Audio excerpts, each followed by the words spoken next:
Here we go, back again with another episode of the Around the Show Sports Podcast. As always, I'm your host, Kyle Showalter, and Week 4 of the NFL season kicks off tonight. It's been an absolutely awesome start to the NFL season. A lot of surprises, a lot of things that we were right about when in our NFL preview shows, a lot of things that we look wrong about so far. But we'll see how those things balance out throughout the course of the season. Super excited to see how the NFL season continues to develop, and that's what we're going to focus on today. But really quickly, I want to pivot over. We got the Mlb Playoffs. The postseason starts next Friday, October 7th, with the wild card round. This is the first year with the new playoff format where 7 teams make it from both the American League and the National League. And instead of a wild card game, we have 3-game series between the bottom 4 seeded teams in the playoffs. So super excited to see how the new era of MLB postseason baseball looks.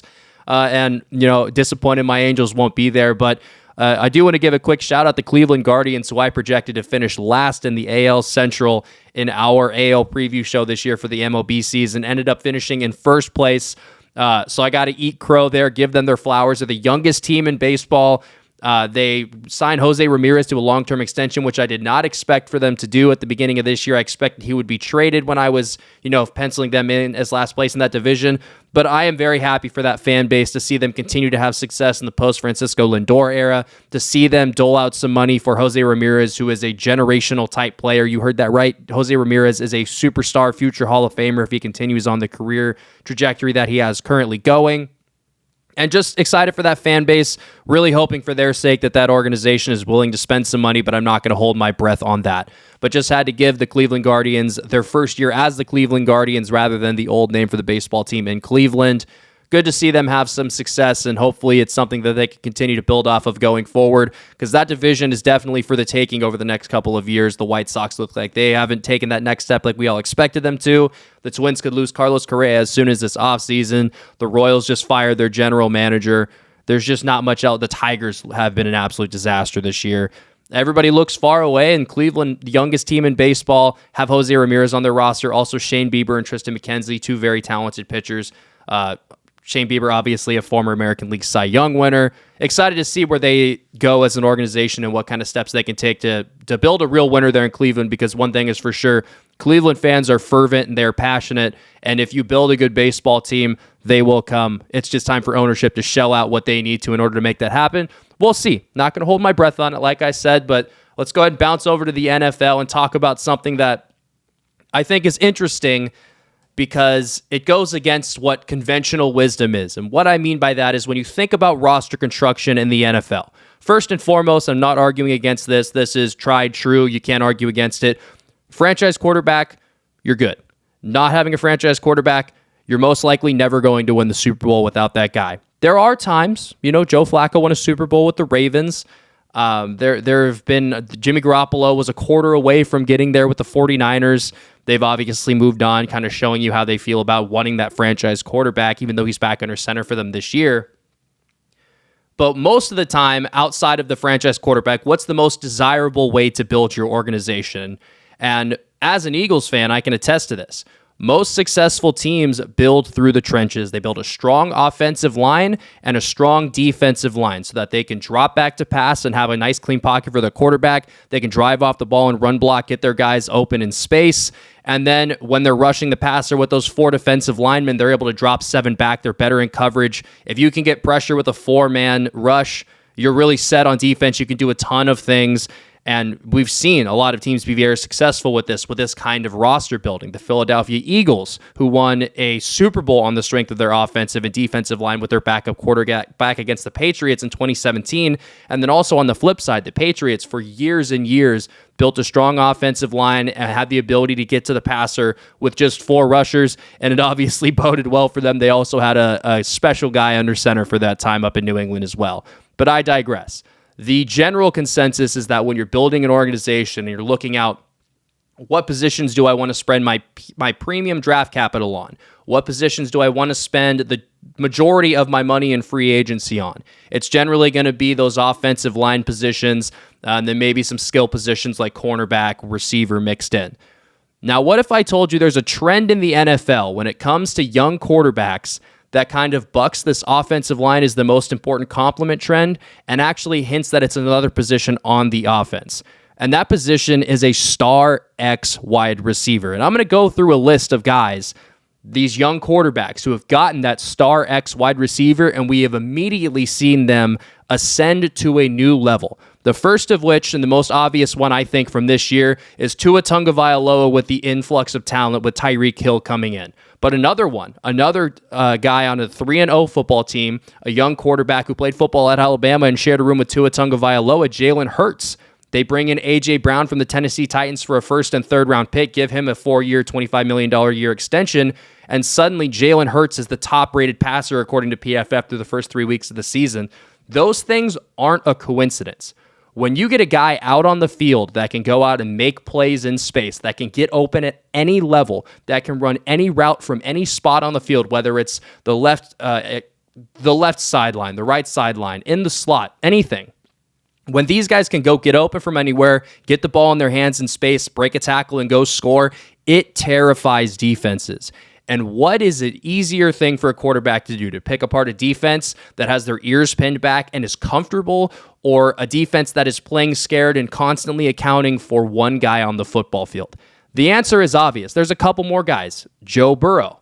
He gets Jamar Chase. Suddenly, the Bengals are in the Super Bowl despite having one of the worst offensive lines I think any of us have ever seen. Another guy, Josh Allen. He gets Stephon Diggs brought into the building for a first-round pick a couple of years ago, and suddenly he's an MVP candidate every single season, and the Bills are the Super Bowl favorites coming into this year. Another one off the top of my head, DeAndre Hopkins being paired with Kyler Murray. We saw Kyler take another step when they brought in DeAndre Hopkins, who maybe he's lost a step at this point, and we'll see going into the season. I'm not holding my breath on DeAndre Hopkins kind of taking that step back.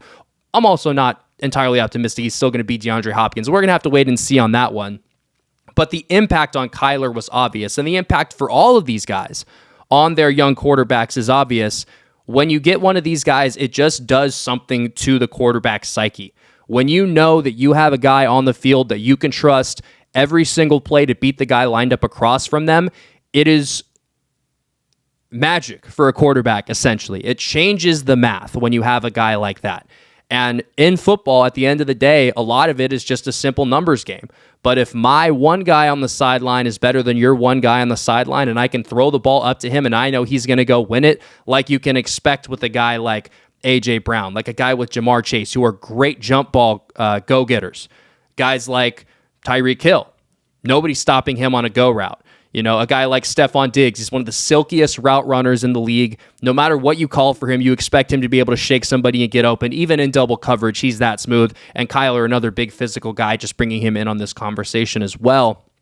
When you have that guy that, it's kind of like in basketball, when you know a guy is good to just go get a bucket at any time, he can score from any spot on the floor. Receivers are very close to basketball players in the way that they move around the field and the impact that they have, in my opinion. I think that's a good metaphor for them. You know, when you have a guy at receiver who you think, I can trust the guy to go get a bucket on any play, it is so beneficial for your entire offense, and it frees everybody else up. We saw the game Devonte Smith had against Washington this last week for the Eagles. That doesn't happen if A.J. Brown isn't on the field as well. We saw Devonte Smith play all of last season. He never had a game like he had against Washington, let alone in a single half what Devonte Smith was able to do, potentially making the catch of the year on a big go ball from Jalen Hurts.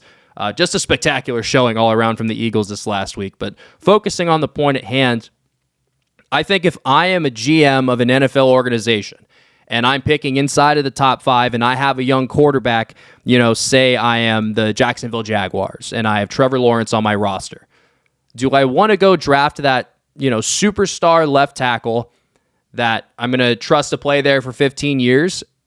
Perhaps. Or do I go and I look for a guy like a Jamar Chase or a Justin Jefferson, one of these transcendent players at the wide receiver position that I can trust to go out and I throw the ball 12 times to him every week and he's going to be productive and he's going to help me win football games?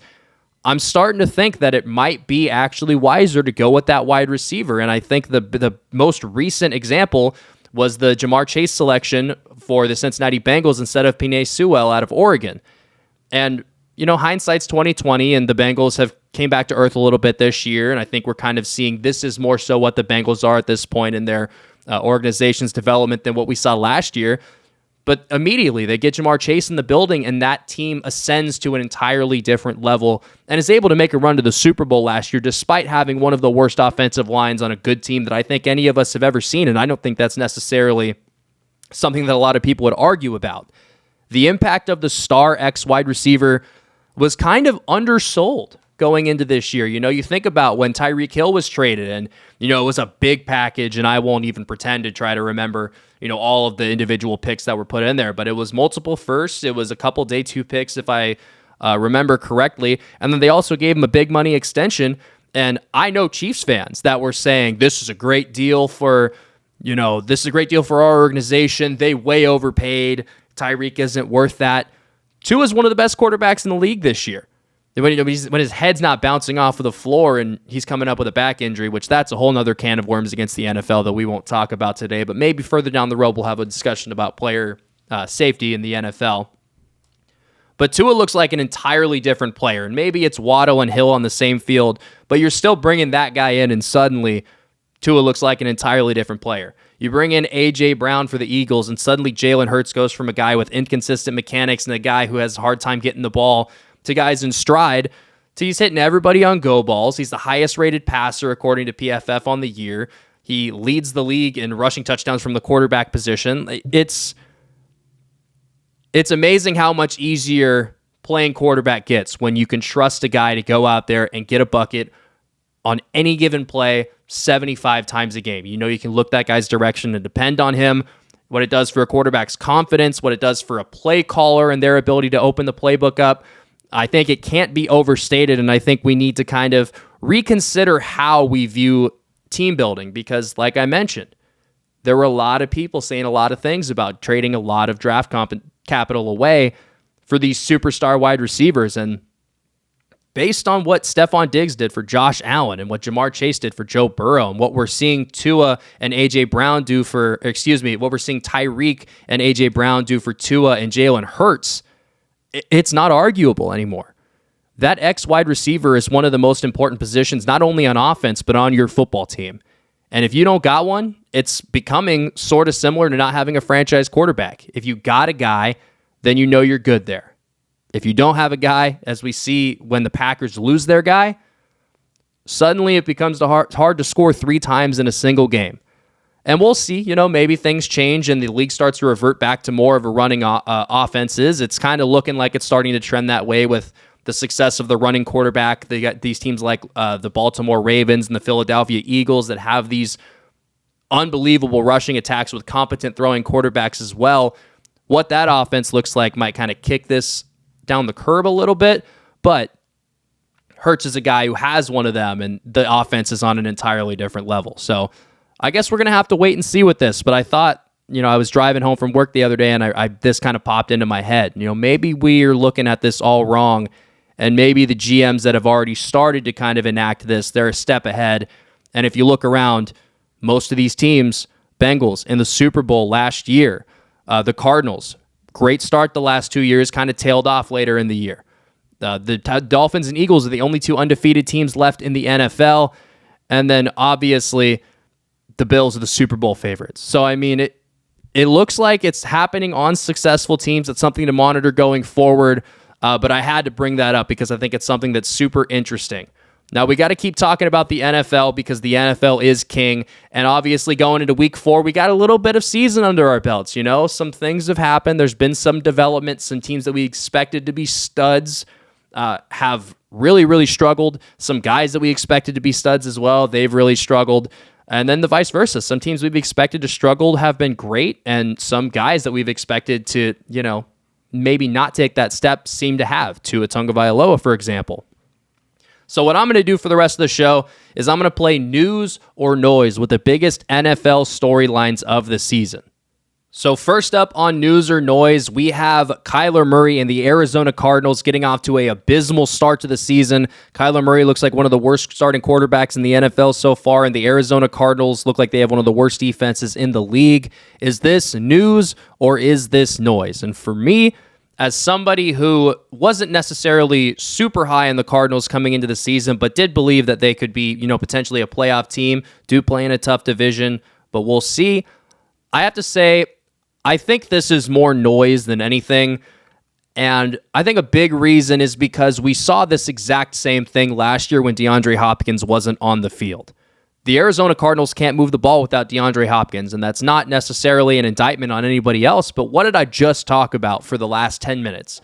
How important the X wide receiver, the biggest playmaker on the field for your football team in most organizations, when you don't have that guy, sometimes you don't have anything. And if you look at what Kyler Murray has had to deal with, he's throwing the ball to A.J. Green, who is essentially a ghost of himself at this point. He is now injured as well. Rashad Bateman, he's hurt. He hasn't played yet this season. He's looking to maybe come back this year.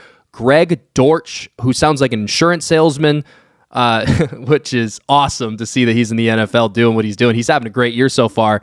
He's been Kyler Murray's most productive receiver, a guy named Greg Dortch that none of us had ever heard that name before this season started, at least maybe nobody outside of Arizona Cardinals fandom. And once they get DeAndre Hopkins back, if this continues, I definitely think that this is going to be news and it's going to be time to sound the alarm bells. But bringing in a guy like D-Hop, who is so dynamic, he's not the fastest guy, but he just always seems to get enough separation to get open. He's great at winning 50-50 balls. He's great with the ball in his hands after the catch. He's a red zone weapon like almost nobody else in the league. He is so multifaceted in his skill set that without him, when you predicate your entire offense on this guy, I think it's really difficult to behave without him. And then you bring in the fact that Marquise Hollywood Brown was traded for right before the draft this season. Those two guys haven't been on the field together. When those two guys are on the field together and you have Hollywood Brown stretching the field and then DeAndre Hopkins doing his thing around the line of scrimmage, I think they're just going to be so much more dynamic. There are a couple of things that I do want to highlight. They actually have had very good pass blocking grades. They currently grade out as the 7th best pass blocking unit according to Pro Football Focus so far in the 2022 season. And Kyler Murray has not ran the football so far this year. He is generally a guy who you think, Kyler Murray, he's going to go out, run all over the football field, make guys miss. He kind of runs like a toddler who's not supposed to have something. Superstar quarterback at multiple levels. He had the big extension this offseason, 5 years, $235 million with the Call of Duty clause that had been removed that we all have talked about endlessly on this show. This isn't time to panic on this team, I don't think, just because they're missing the most important piece of their offense. They still have Kyler Murray. I think he's motivated to continue to prove people wrong like he has since he was at Oklahoma. It's just too early for me to panic. Maybe, if this was week 6 and they were still struggling and DeAndre Hopkins was coming back and then he comes back and it's just not working out, then it might be time to really, really panic. But for right now, I don't think that we're there. But if D-Hop comes back and they continue to struggle, it's time to sell all stock in the Cardinals. If he doesn't fix their problems, then they're in for a world of hurt. And you don't pay a guy $230 million over the course of 5 years and expect him to, kind of fall off a cliff the way he has this season. So for me, it's noise. I could see why somebody would be concerned, but I do think because of how I value the wide receiver position, as I made obvious in that last segment, I think that they're going to be just fine. Kyler Murray's got to start running the football more. Cliff Kingsbury needs to be more creative with the weapons that he has on offense, but they're going to be just fine. James Conner's also injured. He's been spectacular in the red zone this last season and then early in this season when he's been on the field. I expect them to get better. How much better? Playoffs after this 1-2 start? Probably not, but certainly going to be much more respectable going forward. They've also played a tough schedule so far. They've got boat raced by the Rams in the playoffs last year. They came back and kept it within one score. They beat the Raiders on a great comeback in week 2. I just don't think there's enough so far for this to be news, but we'll see going forward. Things are obviously subject to change in that regard. For the next segment of News or Noise, we got a hot start here for the Miami Dolphins, folks, and it is on the back of Tua Tagovailoa. He has been spectacular to start the season. Tyreek Hill and Jalen Waddle both had spectacular games in week 2 in an incredible comeback victory against the Baltimore Ravens. And then they were able to take down the Super Bowl favorite and division rival Buffalo Bills this last week in an incredible football game in the smoldering heat down in Miami. that was a treat of a football game. I cannot lie. That's the best football game that we might see all season. And it's a shame that it happened so early on. And for me, this is news. The Miami Dolphins are for real. And we had a little bit of back and forth on the show, me, Christian, and Brandon, when we were doing our NFL preview show, where I believe it was Christian was the highest out of all of us. And then I was kind of lukewarm on them. Brandon was kind of down on him. This is a team that I wouldn't want to play in the playoffs. And it's for the reason that I talked about in the last segment. What Tyreek Hill brings to this team and what he brings to new head coach Mike McDaniel and Tua Tagovailoa, he is so fast, and him being on the field with Jalen Waddle is two guys with a level of speed that is so incredibly rare in the NFL that you almost never have to deal with one guy with the level of explosiveness and top speed and change of direction as Jalen Waddle and Tyreek Hill both have.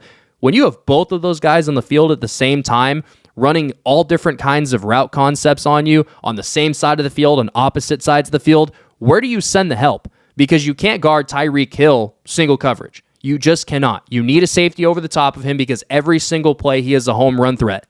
Guess what Jalen Waddle is? A home run threat every single play.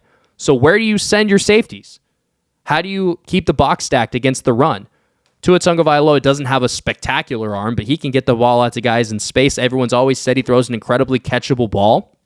And we've seen some tapes of him in training camp, hitting some guys deep in stride. Guys like Tyreek Hill, who, like we mentioned, fastest guy in pads on the planet.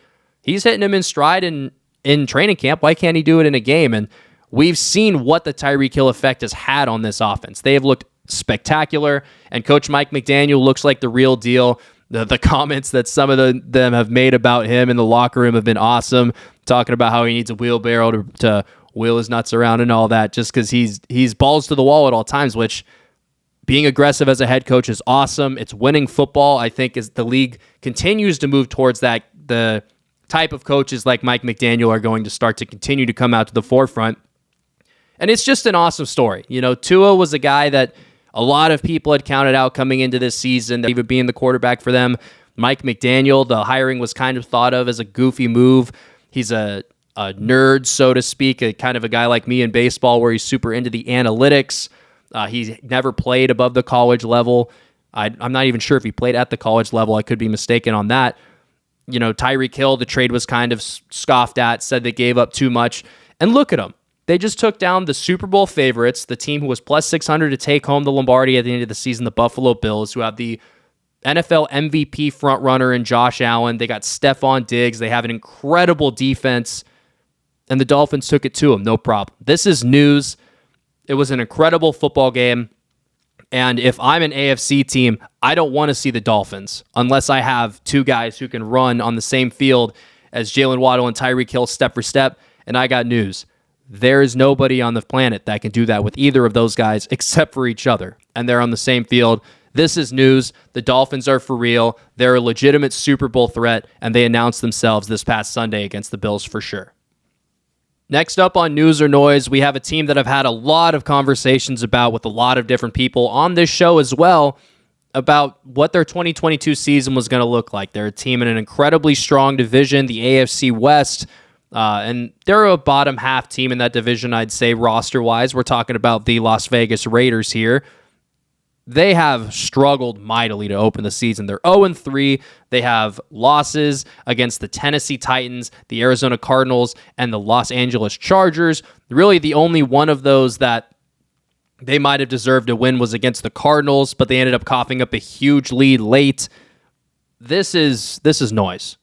You're not going 0-3 in that division with those teams and making the playoffs. As far as I'm concerned, with, 5 games remaining against the Broncos, the Chiefs, and the Chargers combined, I don't see a situation where they can squeak out 9 wins this season and make the playoffs unless they just ball out in all of their non-divisional games. And a big reason for this struggle has been the offense just simply underperforming. Head coach Josh McDaniels coming in with a pretty well understood to be difficult offense to learn, and the Raiders just don't look like they're on any kind of sustainable, good pace with their offense. If you go and you look at their point totals this year, they've scored 19 points, 23 points, and 22 points so far in the season. They've yet to crack 25 points a single time. They've yet to score 4 touchdowns in a game. Not something you expect when you look at the cast of weapons around quarterback Derek Carr, who has not looked good to start this season. It's just not acceptable. You're throwing to guys like Darren Waller. You're throwing to guys like Hunter Renfrow. You're throwing to the new guy, the superstar ex-wide receiver that we've talked so much about today. You're throwing to Devonte freaking Adams, man. And if you go and you look at what's happened these last couple of weeks, Devonte Adams' receiving lines, week 1, properly utilized. 10 catches for 141 yards. He had a 41-yard reception. He also scored a touchdown. These last 2 weeks against the Cardinals, 2 for 12. Against the Titans, 5 for 36. That's 7 catches for 48 yards over the last 2 weeks combined. Just completely unacceptable to not have your guy involved more than that, both in terms of downfield passing and then just passing overall. 7 catches in 2 weeks for Devonte Adams shouldn't happen. It's just not acceptable. And then you go and you look at Darren Waller, who came into the season a little bit banged up, got a new contract extension this offseason. 6 catches for 50 yards. Good game in week 2 against the Cardinals, but this last week against the Titans, laid an absolute dud. 3 for 22. 17 of those yards came on his longest catch of the day. Other than that, he had 2 catches for 5 yards. Just complete non-factors. Josh Jacobs hasn't looked great to start the season either. His numbers look fine, but I think we all know what we're getting with Josh Jacobs. Hunter Renfrow has barely been involved as well. Mac Hollins, a former special teamer for the Philadelphia Eagles, he's actually been the guy who's been especially this last week, excelling for this offense. He had a monster game, scored a touchdown, had over 150 yards, I believe. Not the guy you would expect, but if you had him in fantasy, I bet you're real happy. But the Raiders, this has to be noise. And it starts with the quarterback, Derek Carr. He's the 23rd out of 33 of qualified quarterbacks on Pro Football Focus. So he's ranked as a bottom third of the league in terms of quarterback play so far this season.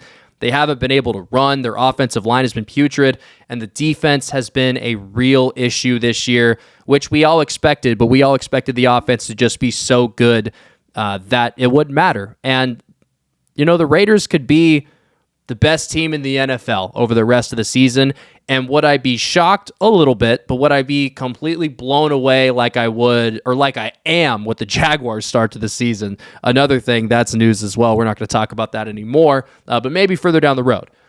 If the Jaguars were the greatest team in the league, I'd be surprised much more than I would be if the Raiders were. That's going to be what they almost need to be if they want to make the playoffs at this point. They are just so far behind the 8 ball, and they play such a difficult schedule with 5 more of their games, again, coming 1 against the Chargers, and then 2 against the Chiefs and 2 against the Broncos, who I think are going to start to turn it on a little bit as the season goes by. I just can't imagine with those weapons. The same here, that they continue to be this poor. But what the Broncos have that the Raiders don't is a defense. If the Raiders were going to be successful this season, it was going to be 10 wins and they make the playoffs, going 10-7. They're already 0-3. I just don't see how they go 10-4 the rest of the season and make the playoffs, or at least to get to that 10-win mark, which is what I'm mainly talking about here. I don't know. I just think this is news. I don't think that the Raiders point, especially when we see the Broncos struggling as bad as they have, and they're still able to pull out 2 wins. I just don't see it in the cards for them this year, and it really is disappointing because I had really high hopes coming in, but the Raiders 0-3 start for me, it has to be news. And then as we go to our last topic of the show, just want to give a quick reminder, if you haven't already, please remember to like and subscribe. It helps the channel out a ton. If you guys have anything that you guys want to hear covered maybe next week on a news or noise segment, anything you feel that I missed, if you disagree, think something is news when I said it was noise or vice versa, feel free to drop a comment down below. I'd love to get interacting with you guys as well. But for the last topic of the show, this is a very, very fun one for me. The Detroit Lions, a top 5 offense in the NFL. News, hammer it, take it to the bank. We tried to tell you about this early before the season started. If you're drafting in fantasy, you wanted all the Lions players you could get. This team on offense is a juggernaut. If you go and you look at what they have built on offense in Detroit, despite the fact that they have Jared Goff, who at best is an average quarterback in the NFL, look at all the other positions. Amon-Ra St. Brown might be a top 10 receiver in the NFL today, and I don't think that's necessarily a controversial take. You go and you look at the other positions. They got Jamison Williams, who hasn't played a single snap yet He is an absolutely outstanding wide receiver out of the University of Alabama, coming off an ACL tear late in January, I believe it was, in the college football playoff.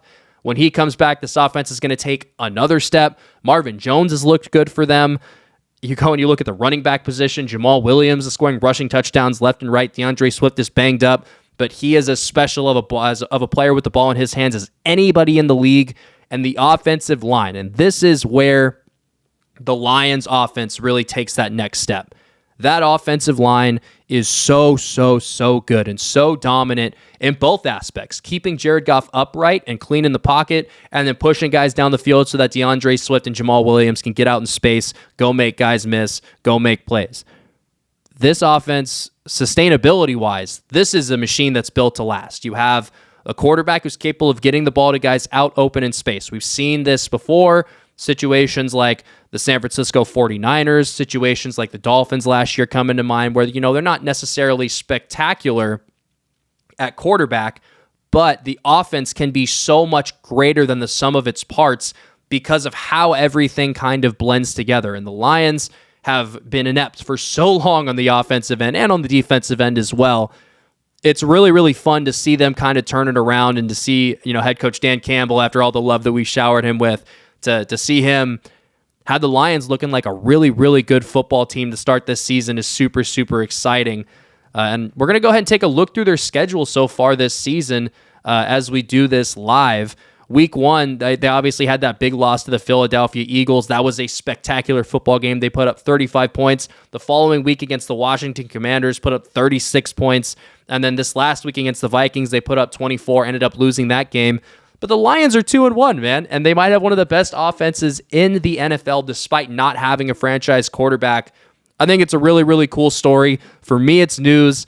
If you have the opportunity to trade for a guy like Amon-Ra St. Brown in fantasy football, a guy like DeAndre Swift, even a Jamal Williams, if you can pick him up on waivers this week, I doubt that. He most likely was already picked up, but if he's still out there, feel free to grab him. I just made a trade for Amon-Ra St. Brown in one of my leagues. Very, very excited about that. I want everything to do with this offense. I think they're a well-built machine. I think they're well-coached. The offensive line is great. The skill players are great. The quarterback is good enough to get the ball out to these guys in space, which is all you can ask for. This team, fantasy-wise, obviously great, but talking about real football, I would not want to play defense against the Lions. They're fast, they're physical, they're strong, and they're going to run the ball down your throat and also throw it over your head. It is not a fun team to match up against because they can do so many things so well. For me, this is absolutely noise. It's a trend that I see continuing, and I think the Lions by season end are going to be top 5 in a lot of offensive categories, and hopefully going into next year, who knows what they can build on the defensive end. We'll kind of see where that goes throughout the rest of this year, but for me, noise, Lions top 5 offense. And that's going to do it for our show today. Like I mentioned a moment ago, make sure to like and subscribe if you have not already. It helps the channel out a ton. I thank you guys every week for tuning in and listening. It means a great deal to me. Hopefully, I can help you guys learn something. If you guys have any thoughts, anything you want me to cover, whether it's football, baseball, basketball, anything like that, if you disagree with me, if you agree with me, feel free to let me know down in the comments below. I'd love to hear where you guys are at with everything, and I hope you guys continue to enjoy the NFL season. When this releases, we'll be coming into a pretty exciting Thursday night matchup of the Dolphins and the Bengals. Tua's kind of banged up a little bit. We'll kind of see where that goes. For me, I think I might throw a little bit down on the Bengals money line for this game. Kind of feeling a little good about that one. But we'll see. Until next time, until next week, we'll see you guys later. Peace.